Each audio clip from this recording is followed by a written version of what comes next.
हाल में महामंडलेश्वर का विषय खूब सुर्खियां बटोर रहा है। बता दें कि बॉलीवुड अभिनेत्री का किन्नर अखाड़े में सन्यासी जीवन अपनाकर महामंडलेश्वर की उपाधि प्राप्त करना बहुत ही बड़ा चर्चा का विषय बना हुआ है। हालांकि अब उनसे महामंडलेश्वर की उपाधि वापस ले ली गई है, लेकिन बहुत से लोगों के मन में ये प्रश्न आ रहा है कि आखिर महामंडलेश्वर बनना क्या इतना आसान है या फिर कोई भी इसकी उपाधि प्राप्त कर सकता है। तो आइए इसी क्रम में जानते हैं कि महामंडलेश्वर कौन होते हैं और ये कैसे बनते हैं। सबसे पहले बात करते हैं कि महामंडलेश्वर होते कौन हैं। महामंडलेश्वर अखाड़ों का दूसरा सर्वोच्च पद होता है। बता दें कि साधु सन्यासियों में पहला सर्वोच्च पद शंकराचार्य का होता है और उसके बाद दूसरा सबसे बड़ा पद महामंडलेश्वर का होता है। महामंडलेश्वर बनने के लिए एक कठोर परीक्षा से गुजरना पड़ता है और इस पद को प्राप्त करने के लिए सन्यासी जीवन अपनाना पड़ता है। ये पद केवल उन व्यक्तियों को दिया जाता है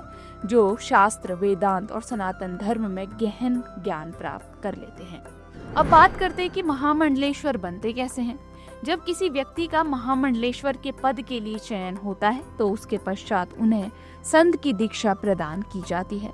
इसके बाद उन्हें संन्यास में दीक्षित किया जाता है, जिसके अंतर्गत उन्हें स्वयं का पिंडदान करना होता है। जीवित रहते हुए भी अपना पिंडदान करने का तात्पर्य है कि व्यक्ति अपनी पूर्व पहचान, पारिवारिक संबंधों और शारीरिक जीवन का पूर्ण रूप से त्याग कर रहा है। ये एक प्रकार के उनके पुराने जीवन का अंत और एक नए आध्यात्मिक जीवन की शुरुआत का प्रतीक है।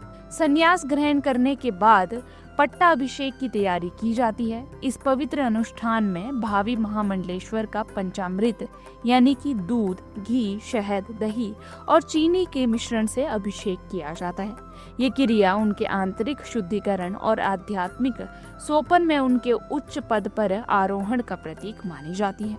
इसके बाद संबंधित अखाड़ों की ओर से नए महामंडलेश्वर को एक विशेष चादर भेंट की जाती है, जो सम्मान और दायित्व का प्रतीक होती है।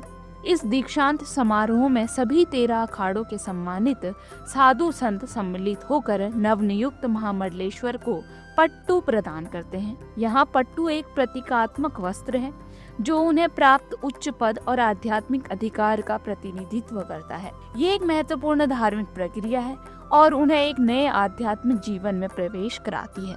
इसके बाद उन्हें महामंडलेश्वर की उपाधि दी जाती है।